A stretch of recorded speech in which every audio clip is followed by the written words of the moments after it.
Well, now we're shifting our focus to something that's happened in the parliament, where tempers flared in the Lok Sabha today as opposition united in protest against Prime Minister Narendra Modi's statement on the Mahakumbh.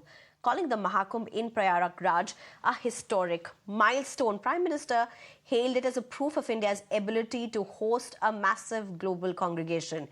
He's also said that the event showcased India's grandeur to the world and embodied the spirit of a rising nation. But the opposition has hit back, accusing the Prime Minister of politicizing a sacred gathering, calling the Mahakumbh a symbol of unity in diversity. When the opposition MPs were denied a chance to speak on Mahakumbh, the House erupted in chaos, with the MPs storming into the well, hurling slogans, forcing Speaker Om Birla to adjourn proceedings until 1 in the afternoon. Leader of the opposition parties, in fact, have also accused the Speaker of stifling their voices in the House.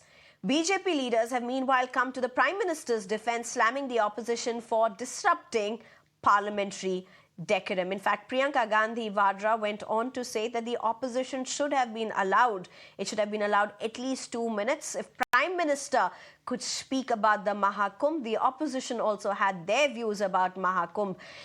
The opposition has also pointed out that the opposition leader has the right to speak in such cases, but that has been denied. Let's listen in to the reactions.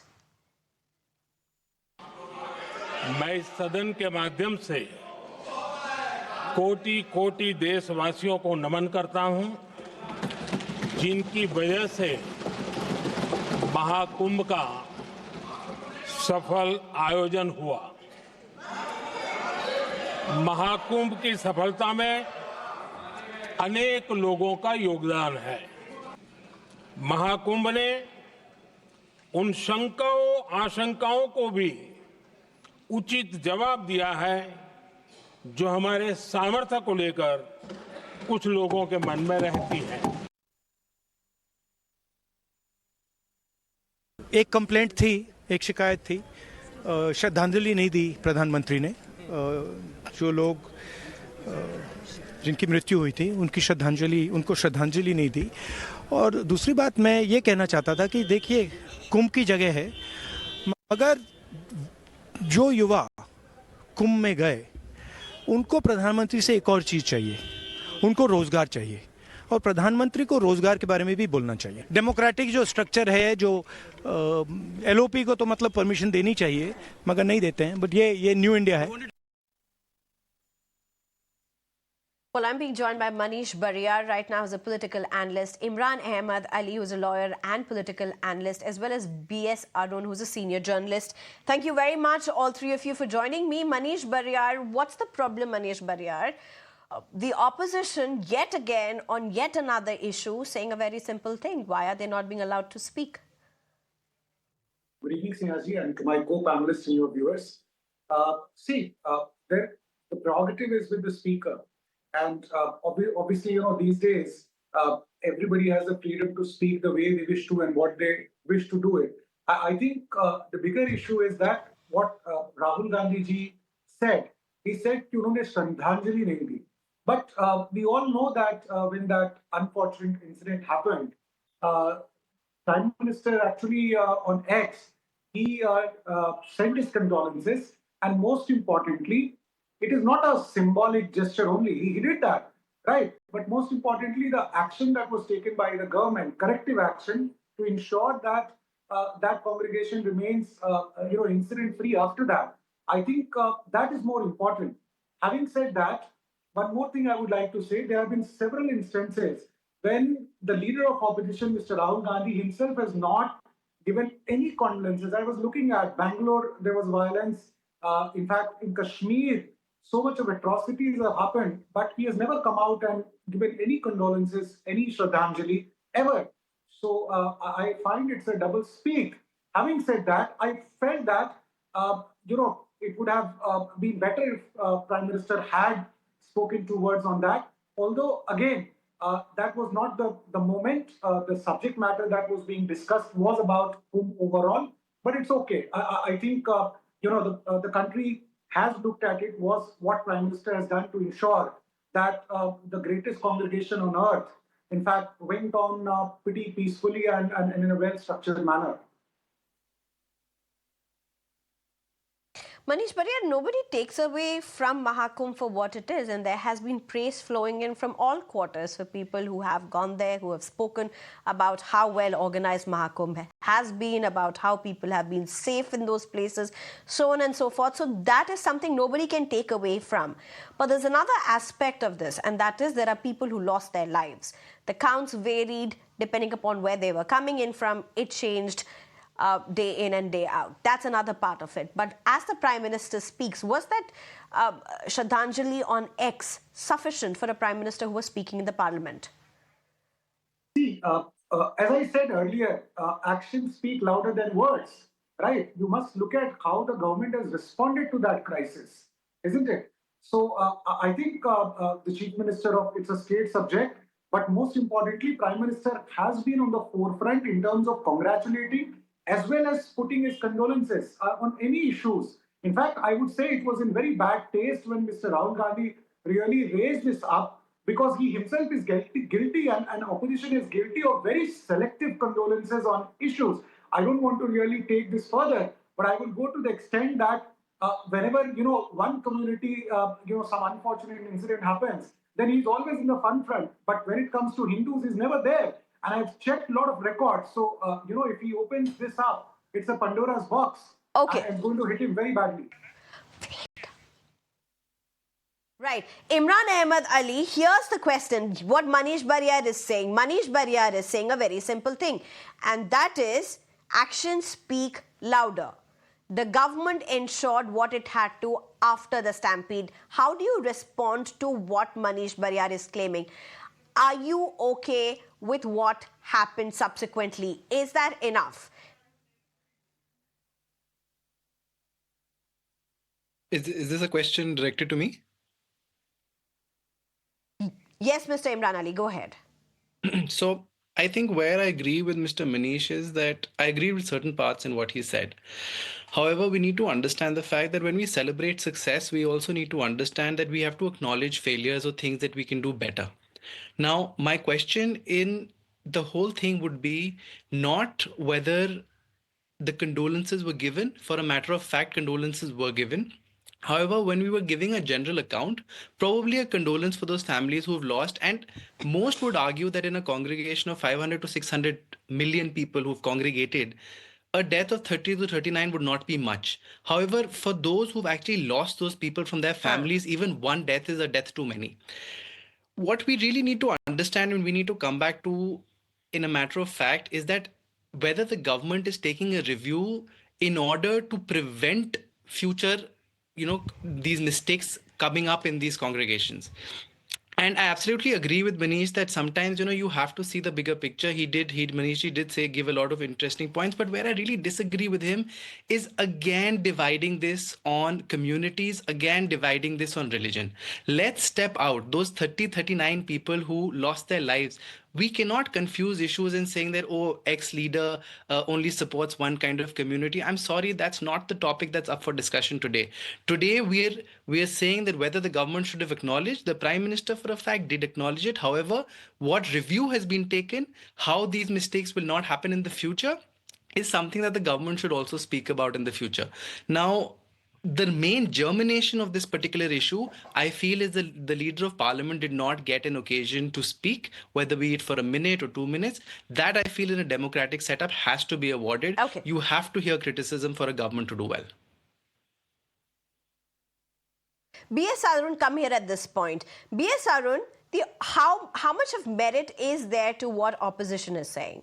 For a speech where Prime Minister is acknowledging what happened in Mahakumbh, praising the country for what happened in Mahakumbh, how much of a right is it for the opposition to leader to speak in cases such as this?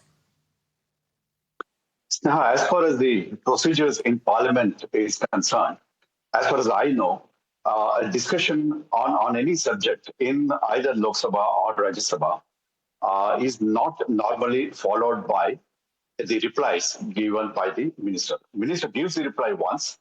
After that, if the opposition members want to speak, they speak. So for those questions raised by the opposition members, the minister or the prime minister can speak. They can speak in Rajya Sabha, not in Lok Sabha. This is the procedure that's normally adopted. But then many times it's up to the speaker.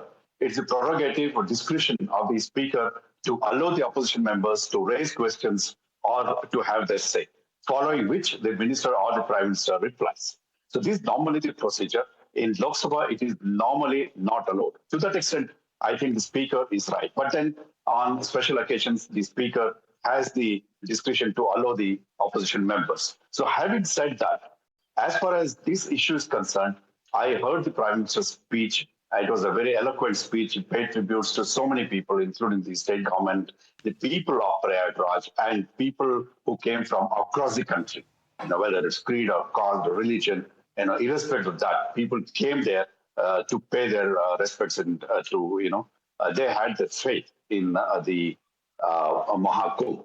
So having said that, this was an occasion where the speaker could have allowed, I'm saying he could have allowed, could have allowed the opposition members to speak, or at least the leader of the opposition. Not that they were going to, speak against the Mahakumbh, but they would have, raised some issues for which it would have gone to the records of the House. So, having said that, the Prime Minister, I feel, could have, paid his condolences to the bereaved families. There were two incidents, one in Mahakumbh and the second one at the railway station. So these were the two incidents. I also must point out that Prime Minister was one of the first to give condolences, ask the Uttar Pradesh government to take immediate measures when the Kumbh tragedy happened. Okay. Okay, B.S. Arun, that's one part of what we have discussed till now, but there's another part. As a senior journalist, before I go to the other panelists again, as a senior journalist who's covered politics for a very long time, are you willing to see what happened in Parliament today in light with what the opposition has been claiming over a period of time, and they've repeated that allegation that their voice has been stifled? They're not being allowed. They're not being allowed the space that the opposition should be given in the Parliament to speak.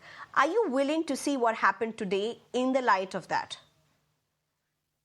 Well, opposition is a very important part of either of the houses. So to that extent, I think opposition must be allowed to speak, to have their say. It's up to the speaker again, to allow them or not to allow them. But opposition has many times over the last, many years, have said that they were not being allowed, or their mics have been, volumes have been kept down when they were speaking. So these were the issues. I think the speaker or the chairman of the Rajya Sabha might be would be asked, to think over. So to that extent, I feel opposition should be given an opportunity to speak, even if it means that going over and above the rules. Manish Barriarr, come in at this point, Manish Barriarr. This is literally becoming a political narrative, and I'm saying a political narrative because BJP obviously is going to rubbish this. BJP is going to be saying that opposition is creating its own whims and fancies, its own political tales and political narratives. But this is what the opposition has been saying time and again. You are not giving the opposition the space and the time to speak. What's the harm? Why not? I mean, if there has to be some tweak, if there's to be just allowed a little extra time, what's wrong with it? I mean, this seems to become a pattern as what the opposition is alleging. So, Sneha, I will take you to the history of the parliament itself. I don't think it's about allowing or not allowing. It's like giving back to the opposition what they did to the current government, right? If you go back 30, 40 years, this is the kind of slugfest. Is that what it is? But please continue. Sure. Yeah. So this is the kind of slugfest which used to happen between BJP and Congress over a long period of time, and even before that, the Janata government. So it's always the government which is in power, and the speaker has the prerogative. And as and when, as per the rules, obviously opposition has every right, and they do get the right and the time to really speak. But if they want to speak on their whims and fancies, then I think it is the wisdom of the speaker, and that's where I think the history takes a precedence, where earlier the same set of parliamentarians, they have been denied to speak, and that's my understanding is that's the reason. Basically, the government is giving back the same medicine which they had given to them at that time. That's the only reason. Beyond that, the opposition leaders have the freedom in this age Manish of social Barriarr, media. but your parliamentarians, the BJP top leaders, say that they are some of the best parliamentarians. They have the best working track record in the parliament. They have said this in public. So why do tit for tat if you think Congress is not treated the best way? But let me just get in, Mr. Ali. Mr. Ali, how do you respond to what Barriarr is saying? You're getting a taste of your same sauce. Sometimes in justifying one wrong by another wrong, you make a mistake of acknowledging the present wrong. And I think that's what Manish ji has just done. In that justifying something which he felt that happened at an earlier occasion, cannot justify something that's happening today. And in this whole process, we need to understand that Manish ji kind of acknowledged that the Congress or the leader of opposition or any other opposition political party did not get the occasion to voice their concerns and criticize what actually happened. So I think wrongs can never justify wrongs. And the government in power always will be subject to such questions. And it should be. I feel that criticism is a very important part of a successful government. That is how if you hear or you're open to criticism, you actually end up making a better government. You make better progress. So I think let's not justify wrongs with wrongs. Okay. All right, I think this can continue because a lot has happened in Mahakumbh for the success story that Mahakumbh has been, for the huge amount of faith that it's become a repository of. There's also the other side from reports that have changed, the pollution level reports that have changed, the stampede that really happened. But nonetheless, the opposition accusing the BJP, the ruling dispensation, of not giving them the space in Parliament.